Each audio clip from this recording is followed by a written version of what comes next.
Johnson Sakaja. Thank you, Mr. Speaker. I rise to support this motion in as much as I am listed as one of the members of the House Business Committee. I'd also like to take this opportunity, Mr. Speaker, to wish members a Happy New Year. Mr. Speaker, as you can see from the numbers, it was indeed a task even today to get the full quorum, because members are fully focused on the coming election. But I am confident, Mr. Speaker, that even as we proceed with the business of the House and the business of elections, members will be able to dedicate their time for the important business that we still have of representation and legislation. Mr. Speaker, I am aware that we will need to prioritize a number of things, Mr. Speaker, such as the budget process. We need to see how to fast track it, and other pieces of legislation. And Mr. Speaker, I'd like to take this opportunity. I don't know if you can hear me, Mr. Speaker. Mr. Speaker, I know members have missed each other, but if they can lower the tone of their discussions. I want to confirm that I am one of those Mheshimiwa Mwandegu is talking about, so this is my last session in this House. There are two categories. There are those who will not come on purpose. Those are those who are going for other positions. Like me, I'm going for governor, and other people. But the others will not come, not out of their own will, but by the will of the people.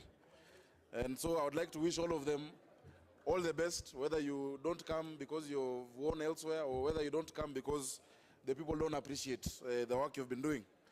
Mr. Speaker, I also want to just echo the remarks of Honorable Ken Okoth, and I would like to just take this opportunity to congratulate Honorable Ken Okoth of Kibra, together with Honorable Sele, Honorable George Theuri, and Honorable Stephen Kariuki.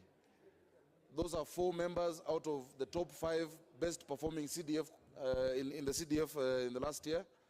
And it's important to note, Mr. Speaker, that all of those members, 4 out of 5 of those who performed the best in CDF, are members of my Kenya Young Parliamentarians Association. They are all members who, at the time of election, were youthful members. So I would like to congratulate them, and I hope it's a reflection of our leadership as young people. And we hope that in the next election, Kenyans will be able to vote in many more of such vibrant young legislators.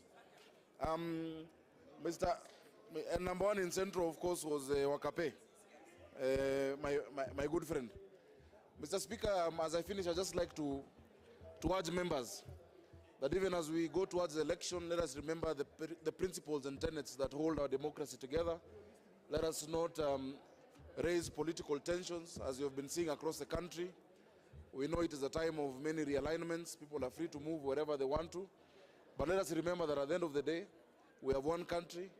You will either win your election or lose it. It is not a matter of life and death. But we just want to urge our brother Ken. We saw what is happening in your constituency. You're welcome to Jubilee. We will give you a ticket. We know it might be tough, but we know the will of the people will always be stronger than any anointed leader. So we wish you all the best, my brother. Thank you, Mr. Speaker, and asante.